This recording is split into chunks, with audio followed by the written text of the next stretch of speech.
A very good morning to all of you. आज हम करेंगे theorem of minimum complementary energy. तो जैसा कि इसके नाम से क्लियर है, theorem of minimum complementary energy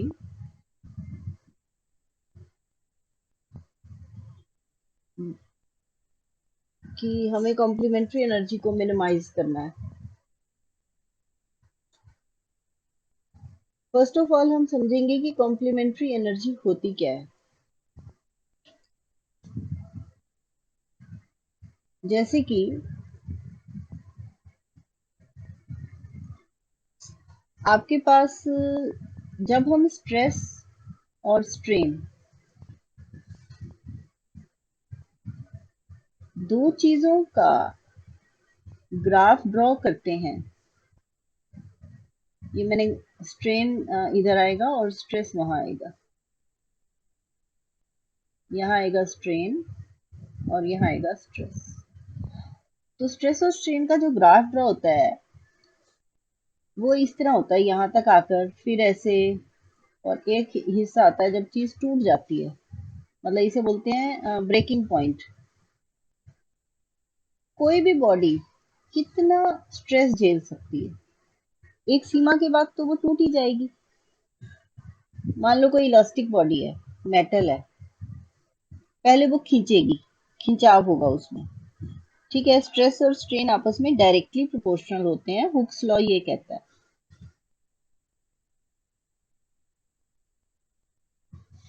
तो ये हुक्स लॉ का ही डायग्राम है। जब हम यंग्स मॉड्यूलस ऑफ इलास्टिसिटी और हुक्स लॉ ये सीखते हैं तो फिजिक्स में ये डायग्राम बनवाया जाता है। मैं आपको ये डायग्राम दिखाती हूँ बकायदा।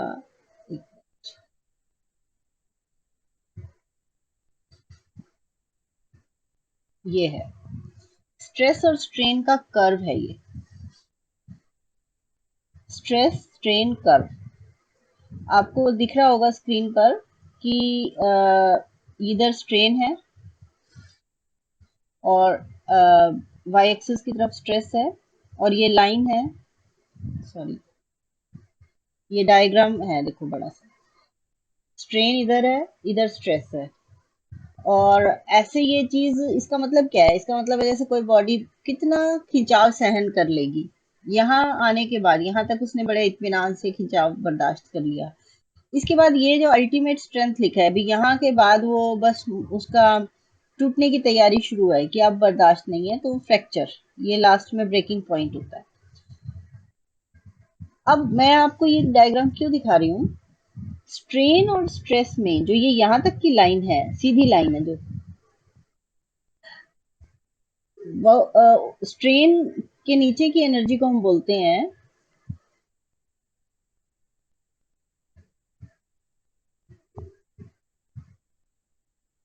एक,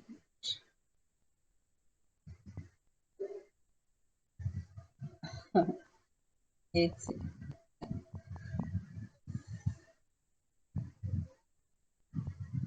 हाँ जी, ये डायग्राम, इस कर्व के में जो ये लाइन है, इसके नीचे की एनर्जी, सॉरी, चलो अच्छा ही हुआ, ये डायग्राम बड़ा हो गया। नीचे की एनर्जी को स्ट्रेन एनर्जी कहा गया है, बड़ा बड़ा दिख रहा है लिखा हुआ you E, strain energy. Stress strain curve है, उसके नीचे का एरिया जो है वो तो है स्ट्रेन एनर्जी। आप स्ट्रेन एनर्जी डब्ल्यू से डिनोट करते हो, कैपिटल डब्ल्यू से। और जैसे किसी सेट का कॉम्प्लीमेंट होता है, कॉम्प्लीमेंट का मीनिंग क्या होता है कि बचा हुआ हिस्सा, ए का कॉम्प्लीमेंट यानी ए के अलावा सारा। तो ऐसे ही इस कर्व के नीचे का एरिया तो स्ट्रेन एनर्जी है और इससे ऊपर का एरिया कॉम्प्लीमेंट्री एनर्जी है। इसका मतलब कॉम्प्लीमेंट्री एनर्जी एक्चुअल में कुछ है ही नहीं, सिर्फ स्ट्रेन एनर्जी के बाद जो एरिया बच जाता है उसका नाम रख दिया गया कॉम्प्लीमेंट्री एनर्जी, जैसे सेट का कॉम्प्लीमेंट होता है ऐसे ही, ठीक है।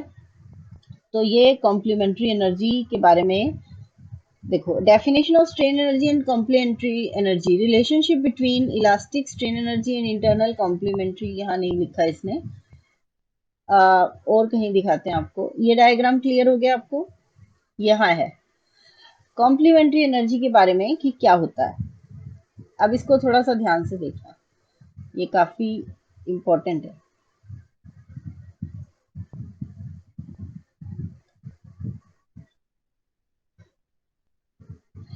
द लीनियर इलास्टिक सॉलिड, आप इसको सिर्फ ऐसे समझिए, ये कर्व था, कर्व के नीचे का एरिया स्ट्रेन एनर्जी है, ऊपर का कॉम्प्लीमेंट्री एनर्जी है। अब ये जो छोटा सा आ, ये बनाया हुआ है रेक्टेंगल सा,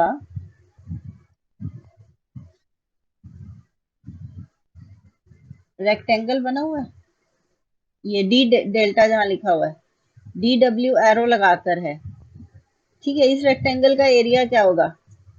ये रेक्टेंगल तो स्ट्रेन एनर्जी के हिस्से में आ रहा है, स्ट्रेन एनर्जी के हिस्से में आ रहा है। तो वो कहता है कि डी डब्ल्यू क्या होता है, डी डब्ल्यू स्ट्रेन एनर्जी में चेंज। तो डी डब्ल्यू होता है पी डी डेल्टा, जहां पर पी क्या चीज है?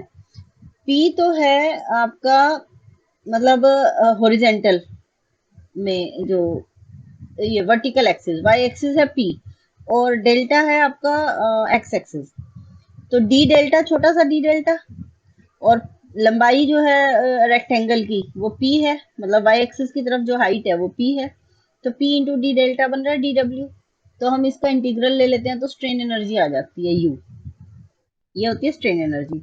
लेकिन अगर हमें कॉम्प्लीमेंट्री एनर्जी निकालनी है, ऊपर वाली, कॉम्प्लीमेंट्री का हिस्सा ऊपर वाला, तो हमारी रेक्टेंगल कैसी बनेगी? तो वहां डेल्टा डीपी आएगा। मैं इसको आपको ब्लैंक डॉक में बताती हूँ।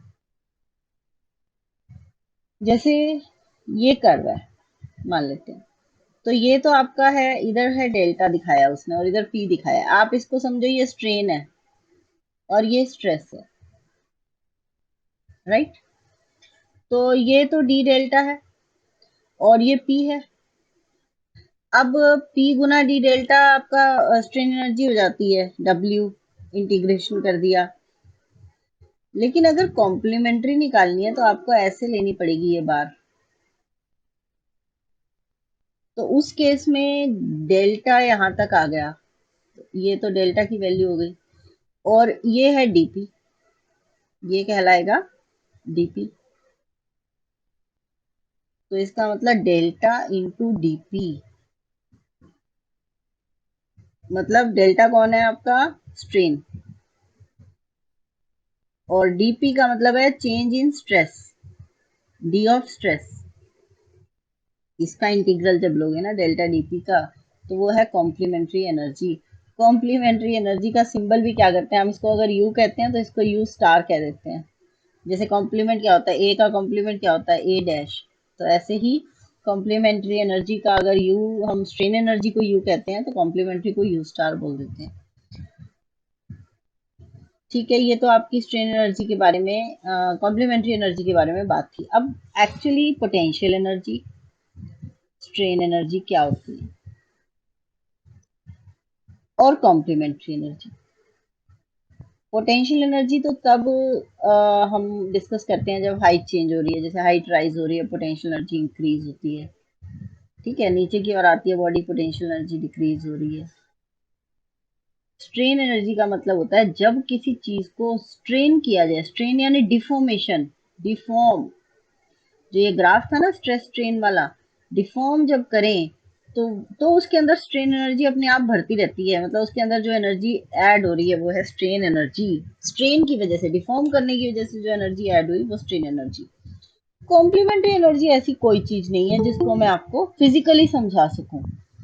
कॉम्प्लीमेंट्री एनर्जी कुछ थी ही नहीं, स्ट्रेन एनर्जी के कॉम्प्लीमेंट का नाम रख दिया। अगर मैं इसमें डॉट्स लगा दूं कॉम्प्लीमेंट वाले हिस्से में, तो बस स्ट्रेन एनर्जी के कॉम्प्लीमेंट को कह दिया कॉम्प्लीमेंट्री एनर्जी। ये बात इसने स्पेशली लिखी हुई है, जो अभी हमने खोला हुआ था ना डॉक, ये नहीं, एक और था इसी में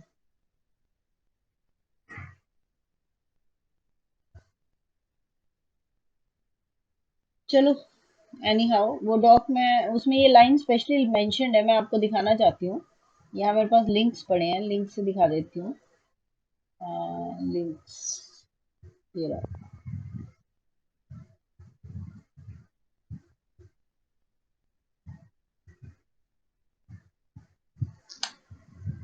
ये रहा, ये लिंक जो है अगर हम कंट्रोल करके इसको क्लिक कर लेते हैं,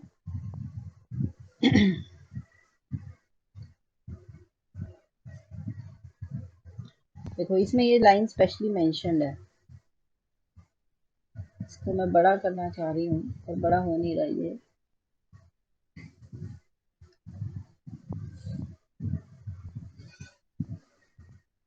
कॉम्प्लीमेंट्री एनर्जी कहता है force deflection curve is divided into two regions, the area of region under the curve is strain energy, it is helpful to introduce new concept complementary energy which is area above the curve. Last में क्या कहता है, although C has units of energy, C यानी complementary, उसकी energy units वाली है, लेकिन उसकी यूनिट्स एनर्जी वाली हैं, लेकिन it has no real physical meaning, इसकी अपनी कोई मीनिंग है ही नहीं। पोटेंशियल एनर्जी हाइट के साथ बढ़ती घटती है, स्ट्रेन एनर्जी स्ट्रेन बढ़ेगा तो बढ़ेगी, स्ट्रेन घटेगा तो घटेगी, लेकिन कॉम्प्लीमेंट्री एनर्जी के बारे में हम ऐसा नहीं कह सकते, इसकी अपनी कोई फिजिकल मीनिंग नहीं कह सकते हम इसका, बस ये कॉम्प्लीमेंट है स्ट्रेन एनर्जी का। तो जहां स्ट्रेन होगा वहां उसका कॉम्प्लीमेंट होगा और वो कॉम्प्लीमेंट्री एनर्जी है, इसीलिए इसको कई बार कॉम्प्लीमेंट्री स्ट्रेन एनर्जी भी कह देते हैं, कई जगह आपको लिखा हुआ मिलेगा कॉम्प्लीमेंट्री स्ट्रेन एनर्जी, तो वो यही बात है। ओके, तो ये तो इसकी थी इंट्रोडक्शन। अब बात आती है कि हम इसको प्रूव करेंगे, मतलब इसकी थ्योरम। थ्योरम क्या कह रही है, थ्योरम कहती है कि कॉम्प्लीमेंट्री एनर्जी का मिनिमम कहाँ होगा, मिनिमम वहां होगा जहां स्ट्रेस जो है वो इक्विलिब्रियम में हो।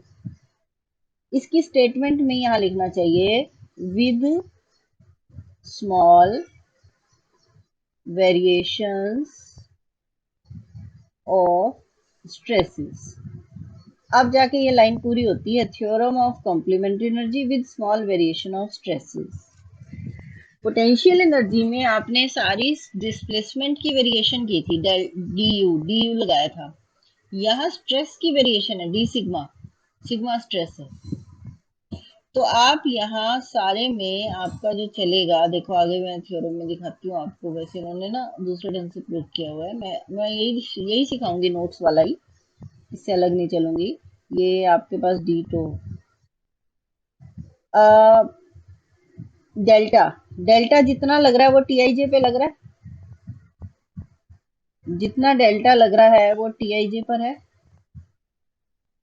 ठीक है।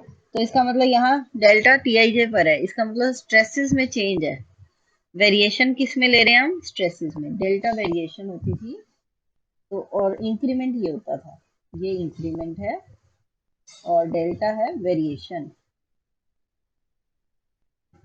तो हम यहाँ स्मॉल वेरिएशन इन स्ट्रेसेस पे सारी बात करेंगे, डेल्टा टी आई जे।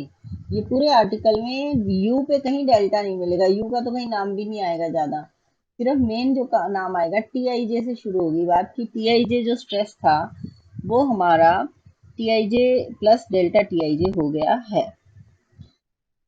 अब ये तो इसकी हेडिंग थी कि with small variation of stresses. Complementary energy की इसकी स्टेटमेंट क्या कहती है, स्टेटमेंट कहती है,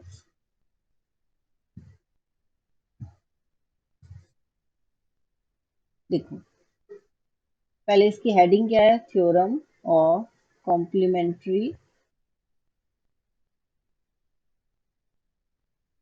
energy with small variations of stresses.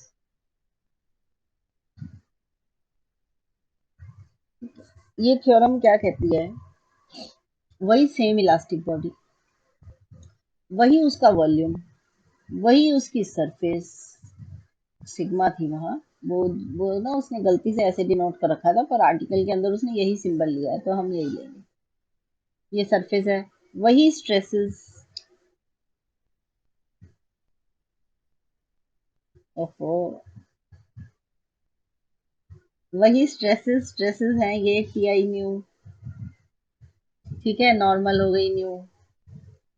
अच्छा, वही उसके दो हिस्से बना रखे हैं कि आधी में बाउंड्री में यू आई प्रिस्क्राइब्ड है और आधी बाउंड्री में टी आई प्रिस्क्राइब्ड है। ओके, तो जिसमें यू आई प्रिस्क्राइब्ड है उसका नाम रख दिया हमने, सपोज क्या रखा हुआ है उसने, ये रहा सिग्मा यू और इसका सिग्मा टी, टी आई। तो आधी बाउंड्री में ये रहा सिग्मा टी और सिग्मा यू। आधी बाउंड्री में तो आपके सिग्मा यू इस हिस्से का नाम है जिसमें यू आई प्रिस्क्राइब्ड है, और सिग्मा टी आई आना चाहिए, ये इसको हटा, यहाँ आएगा सिग्मा टी आई, इसमें टी आई प्रिस्क्राइब्ड है और इस वॉल्यूम को कह रहे हैं हम तो वॉल्यूम है इस पूरे का।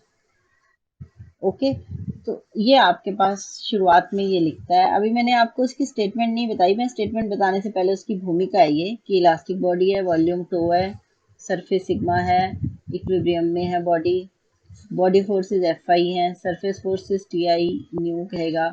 ठीक है, उसके बाद वो कहता है कि आधी बॉडी पर तो टी आई प्रिस्क्राइब्ड है, T I R prescribed summation T वाले हिस्से में, और समेशन समेशन नहीं सिग्मा यू वाले हिस्से में क्या प्रिस्क्राइब्ड है, डिस्प्लेसमेंट आर प्रिस्क्राइब्ड। तो ये पिछले वाला है डिट्टो ऐसे का ऐसे। ओके, फिर करना क्या है, कहता है अगर स्ट्रेस टेंस सिर्फ वहां पर मिनिमम होगी कॉम्प्लीमेंट्री एनर्जी जहां पर T I J equilibrium condition को भी सेटिस्फाई करता हो, T I J equilibrium condition को सेटिस्फाई करता हो बाउंड्री कंडीशन के साथ। जो बात वहां यू आई के लिए थी ना थ्योरम ऑफ पोटेंशियल एनर्जी में, कि potential energy is minimum where for those displacement which satisfy equilibrium condition along with the boundary condition, वही बात यहाँ है कि complementary energy is minimum for those stresses which satisfy equilibrium condition as well with along with the boundary condition. Boundary condition तो given है, boundary condition तो वो satisfy करेगा ही, अगर वो इक्विलिब्रियम भी सेटिस्फाई कर रहा है जिस टी आई के लिए, वो उन टी आई पे मिनिमम हो जाती है कॉम्प्लीमेंट्री एनर्जी, ये प्रूफ करना है हमें। तो इसके लिए हमने स्टार्ट क्या किया, हमने सबसे पहले अपनी इक्विलिब्रियम इक्वेशन लिख दी, T I J comma J plus F I is equal to zero. ठीक है, हम यहाँ 3 लाइनें लिख रहे हैं, दूसरी लाइन में टी आई न्यू बराबर टी आई जे न्यू जे, देखो मिस्टेक तो है ये लेकिन हम इसको कह नहीं रहे, बस बुक में ऐसा लिखा है इसलिए हम भी चुप हैं। T I J comma J plus F I zero, ये तो इक्विलिब्रियम है। दूसरी में वो कह रहा है वैसे तो ये ऐसे होना चाहिए, T I nu equal to T I J nu J, तरीका तो ये है। ओके, उससे अगली U I is equal to F I, कौन से हिस्से में, समेशन यू में, और समेशन टी में ये होएगी, देखो ना ये बात है समेशन टी में, सिग्मा टी एक्सरसाइज में एरिया में, और सिग्मा यू में ये सिग्मा सरफेस है, आप इसको ऐसे मान लो सरफेस को, सरफेस कंफ्यूजिंग है। ठीक है, इसका नाम कहीं ऐसे कहीं ऐसे दोनों लिखे हैं, दोनों नाम यूज हो रहे हैं। तो अगर ये सिग्मा है सरफेस, पूरी सरफेस, तो उस सरफेस के दो हिस्से बना दिए, जैसे एक फुटबॉल है, फुटबॉल के दो सरफेस को दो पार्ट में बांट दिया, आधी सरफेस तो ये है, इस सरफेस पे तो इस सरफेस का नाम रख दिया सिग्मा यू, और इस पर कौन सी कंडीशंस डिस्प्लेसमेंट वाली सेटिस्फाई हो रही हैं, डिस्प्लेसमेंट वाली सेटिस्फाई होने का मतलब है एफ आई बराबर है यू आई, कि फोर्स जो लग रहा है वो यही है बस, और बाकी आधी सरफेस है सिग्मा टी, और उस सिग्मा टी में क्या कंडीशन सेटिस्फाई हो रही है, ये वाली कि टी आई न्यू बराबर है टी आई के न्यू जे, वहां ये प्रिस्क्राइब्ड है मतलब गिवन है। बाउंड्री कंडीशन होती क्या है, बाउंड्री कंडीशन होती है जब आप कहते हैं U zero is equal to zero, U L is equal to L. ठीक है, ऐसे ही अगर आप कहते हो T I at zero is zero, या आप कहते हो T I J is at A is equal to something, कुछ भी कह लो, तो ये बाउंड्री कंडीशन है, ये मेन पॉइंट्स पर ये है स्ट्रेस। तो बाउंड्री कंडीशन प्रिस्क्राइब्ड, प्रिस्क्राइब्ड का मतलब गिवन, कि इस हिस्से में यू की कंडीशंस दी हैं और इस हिस्से में टी की कंडीशंस दी हैं, तो टी की कंडीशंस दी हैं तो वो कैसी होंगी, वो होंगी ऐसी, टी आई न्यू बराबर टी आई जे नीचे, और जहाँ यू की कंडीशंस दी हैं वहाँ ये दिया होगा U I is equal to F I. तो अभी तक हमने इसकी स्टेटमेंट को समझ लिया है कि पहली इक्वेशन ऑफ इक्विलिब्रियम, दूसरी बात बाउंड्री कंडीशन सिग्मा टी पर सिग्मा यू पर। तो यहाँ तक का काम करने के बाद अब हमारा इससे आगे की बात स्टार्ट होती है। अब हम कहते हैं कि स्ट्रेस जो है उसमें थोड़ा सा चेंज आ गया, नया स्ट्रेस, नया स्ट्रेस का सिंबल ले लिया कि वो नया स्ट्रेस जो है वो है T I J dash. T I J dash है T I J plus delta T I जे।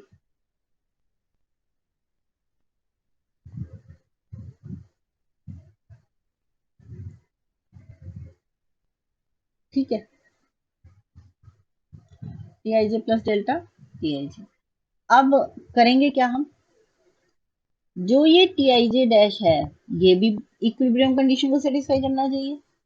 ये इसके लिए भी सिग्मा टी पर ये बाउंड्री कंडीशन प्रिस्क्राइब्ड है और इस सिग्मा यू पर जो है वो भी।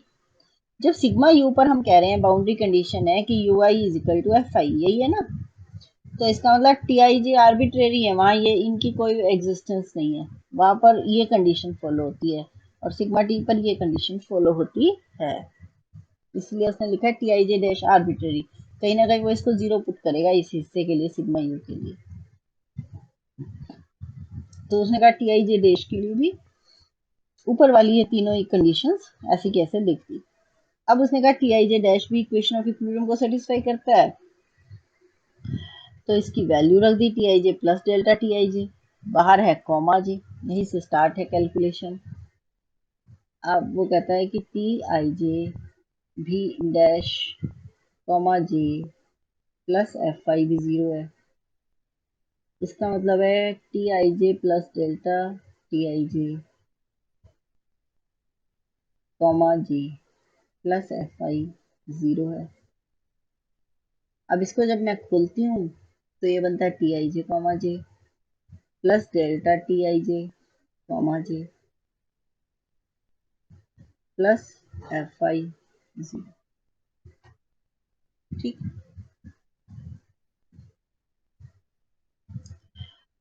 हो गया यहाँ तक। तो इट मीन्स